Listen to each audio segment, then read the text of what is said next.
रहमतुल्लाहि व बरकातहू। वालेकुम अस्सलाम व रहमतुल्लाहि व बरकातहू। बेटा अंकल से हेलो करो। हेलो।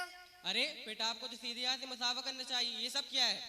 अरे भाई बच्चा है बच्चा, सीधे हाथ के बदले उल्टा हाथ मिला दिया तो इसमें कौन सी जमीन फट गई? और क्या सलाम क्या कलाम, हाय हेलो से भी काम चलता है। जब हम ऑफिस जाते हैं या किसी मीटिंग में जाते हैं तो सलाम मुसाफा करते हैं या हाय हेलो। चलो ऐसे जैसे जमाना चलता है तभी लोगों में हमारी पहचान बनेगी और हम लोगों से कदम मिलाकर चलेंगे, समझे बेटा? इसलिए फैजुल अंकल की बात मानना जरूरी नहीं। Yes daddy. वेरी गुड बेटा, देखा फैजुल भाई, इसे कहते हैं कामयाब बेटा। माशाअल्लाह, बहुत अच्छे बेटे, आपने बहुत अच्छी इंग्लिश टॉकिंग की।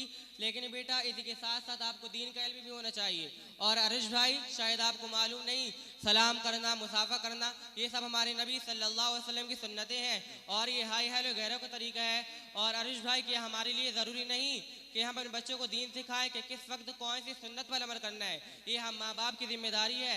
अगर हमने अपने बच्चे को दीन का इल्म नहीं दिया तो कल क़यामत के दिन अल्लाह ताला हमसे पूछेगा तो हम क्या जवाब देंगे? अरे फैजुल भाई, आप तो मेरे गले ही पड़ गए और जिस तरह इमाम साहब जुमा के दिन बयान करते हैं आपने मुझ पर ही बयान शुरू कर दिया।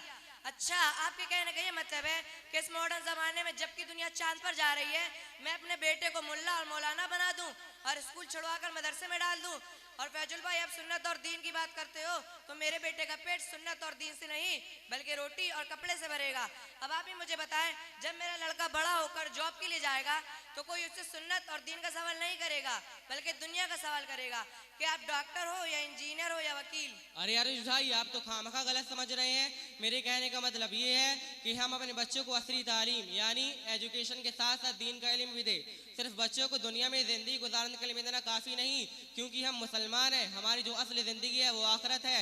हमारा जो असली फ्यूचर है वो कब्र से शुरू होता है और जन्नत में जाके अल्लाह ताला के दीदार के बाद ख़त्म होता है। अगर हम अपने बच्चों को अच्छे से अच्छे स्कूल और अच्छी से अच्छी कॉलेज में एडमिशन नहीं कराएंगे तो हमारे बच्चे दर दर की ठोकरें खाएंगे। और अगर हमने अपने बच्चे को दीन का इल्म नहीं दिया तो उनकी आखिरत भी खराब हो जाएगी। इसलिए जो अपने बच्चे को अच्छे से अच्छे स्कूल और अच्छे से अच्छी कॉलेज में एडमिशन कराए ताकि हमारे बच्चे हर फील्ड में आगे हो, उनको डॉक्टर भी बनाए, इंजीनियर भी बनाए, वकील और पायलट भी बनाए। लेकिन अरुष भाई, हमारे बच्चे जो कुछ भी बने लेकिन सबसे पहले दीनदार, मुत्तकी, परहेजगार हो, इबादत गुजार हो, सुन्नत शरीयत पर चलने वाले और खिदमत गुजार हो।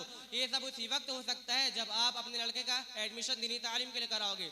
और क्या आप जानते हैं, ये बच्चे अल्लाह ताला की तरफ से अमानत है। अगर हमने इनको दीन का इल्म नहीं दिया और उनकी अच्छी तरबियत नहीं की तो कल क़यामत के दिन अल्लाह ताला हमसे पूछेगा तो हम क्या जवाब देंगे? देखो फैजुल भाई, मेरी समझ में आपकी कोई बात नहीं आ रही है। भला अल्लाह ताला मुझसे क्यों हिसाब लेगा? और अगर अल्लाह ताला मुझसे हिसाब ले भी लेगा तो मैंने किसी भी चीज की कमी नहीं की है। अच्छे से अच्छा खाना, कपड़े और अच्छा सा घर, और मैंने तो अपने बेटे को साइकिल भी दिला दी है और आगे चलकर बाइक और कार भी दिलाऊंगा। तो फैजुल भाई, अब मुझे बताएं कि अल्लाह ताला मेरी क्यों पकड़ करेगा? क्या फैजुल भाई सुबह सुबह मैं ही मिल गया आपको? देखो अरुष भाई, हकीकत तो ये है, जब तक आप अपने लड़के का एडमिशन दीनी तालीम के लिए नहीं कराओगे तब तक आपका लड़का कभी भी कामयाब इंसान नहीं बन सकता। इसलिए मेरी राय ये है कि जल्द से जल्द एडमिशन करा दीजिए। इंशाअल्लाह इससे आपके बेटे के स्कूल और ट्यूशन में भी कमी नहीं आएगी। ये मेरा बेटा जोहद है जो स्कूल भी जाता है, ट्यूशन भी जाता है और मदरसा भी। बेटा जोहद, अरुष अंकल को दिन भर का शेड्यूल बताओ।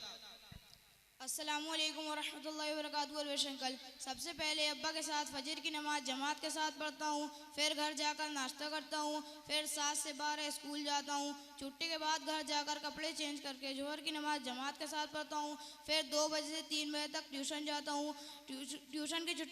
ट्यूशन से आने के बाद खाना खाता हूँ, फिर थोड़ी देर खेलता हूँ। मगरिब से इशा दीनियात मकतब मदरसा तालीमुल कुरान मरकज़ मदीना मस्जिद में पढ़ता हूँ। इसका मतलब ये है कि दिन भर में स्कूल, ट्यूशन, दीनियात के साथ साथ 5 वक्त अल्हम्दुलिल्लाह मस्जिद में बाजमात नमाज अदा करता हूँ। देखो फैजुल भाई, मेरे सबर का फायदा मत उठाओ। मैं कब से कुछ बोल नहीं रहा हूँ तो आप कब से मुझसे बहस किए जा रहे हो। इससे पहले कि बात बिगड़ जाए आप यहाँ से चले जाओ, वरना अगर मेरा दिमाग खराब हो गया तो बात बहुत बिगड़ जाएगी। अस्सलामुअलैकुम वरहमतुल्लाहि वबरकातुहू। वालेकुम अस्सलाम वरहमतुल्लाहि वबरकातुहू। क्या हुआ फैजल भाई और अरिश भाई, सब खैरियत तो है? जी अल्हम्दुलिल्लाह। इत्तिशान भाई, बस थोड़ा दीन के ताल्लुक से अरुष भाई से मुज़ाकरा कर रहा था।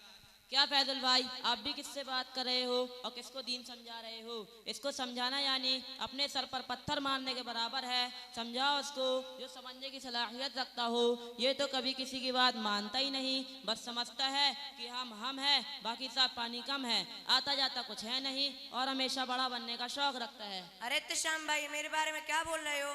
आप तो मेरे बचपन के दोस्त हो, आपको तो मेरे साइड होना चाहिए। फैजल भाई अभी कुछ दिन की बात है, मैंने मजाक में कहा मार्केट में 10 रुपए किलो प्याज आया है तो ये हजरात फौरन मार्केट भाग गए। और फैजल भाई आप भी किस बंदे को समझा रहे हो? अरे इत्तेशाम भाई, मेरे बारे में क्या बोले जा रहे हो? आप मेरे दोस्त हो या दुश्मन? प्लीज मेरी पोल मत खोल। अरे कमअकल इंसान, अगर कोई अपने फायदे की बात कर रहा हो तो उसकी बात सुनना चाहिए या कि उससे बहस करनी चाहिए। फैजल भाई जो तुम्हें समझा रहे हैं वो तुम्हारे समझ में आ नहीं रही, लेकिन जब तुम इस दुनिया को छोड़ के उस दुनिया में चले जाओगे तो तुम्हारे सब समझ में आ जाएगा। अगर तुम्हारा लड़का कुरान हदीस पढ़ेगा, इल्म के मुताबिक जिंदगी गुजारेगा, इसमें किसका फायदा होएगा? तुम्हारा ही फायदा होएगा ना। जब तुम्हारा इंतकाल हो जाएगा तो तुम्हारा ही लड़का तुम पर इसाले सवाब करेगा।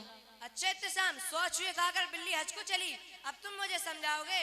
तुम इतने सुधर गए, लगता है तुम भी मुल्ला बन गए। मैं कोई बड़ा मुत्तकी परहेजगार नहीं बन गया हूँ, लेकिन अल्लाह ताला जज़ाए खैर दे फैजल भाई को कि उन्होंने मुझे समझाया अपने बच्चे को स्कूल और ट्यूशन के साथ साथ दीनी तालीम देना भी ज़रूरी है। फिर मैंने अपने बच्चे का दाखिला दीनियात मकतब तालीमुल कुरान में करवा दिया।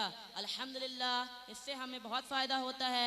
जब मेरा बच्चा घर आता है सबको सलाम करता है, सुन्नत के मुताबिक खाना खाता है, पानी पीता है और सुन्नत के मुताबिक सोता है और अपने वालिदैन की खिदमत करता है और बड़े छोटे सब की बात मानता है और हम घर वालों को भी दीन की बातें बताता है।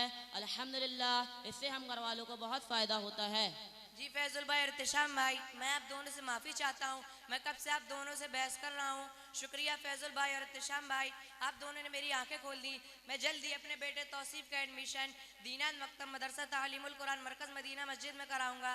जी इत्तेशाम भाई, क्या आप मुझे बता सकते हैं कि दीनियात में क्या पढ़ाया जाता है? जी अरविश भाई, ये मेरा लड़का फरहान है जो दीनियात मकतब तालीमुल कुरान में पढ़ता है। बेटा अरविश अंकल को बताओ कि दीनियात में क्या क्या पढ़ाया जाता है। अस्सलामु अलैकुम वरहमतुल्लाहि वबरकातुहू।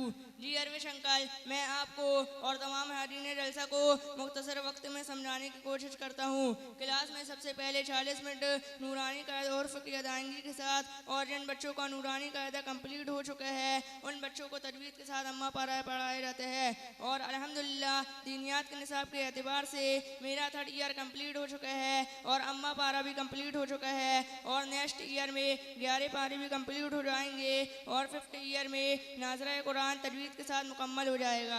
माशाअल्लाह। इसके अलावा कोई सूरतें, हदीस और इस्लामिक नॉलेज पढ़ते हो? जी हाँ अंकल, 5 साल में 21 सूरतें 40 हदीसें तर्जुमा और मफहूम के साथ पढ़ाई जाती है। 40 अमाल की दुआएं, 13 अमाल की सुन्नतें जैसे खाना पीना सोना वगैरह और 7 कलमे तर्जुमा के साथ और मुकम्मल नमाज सुन्नत के साथ सिखाई जाती है। माशाअल्लाह, बहुत खूब।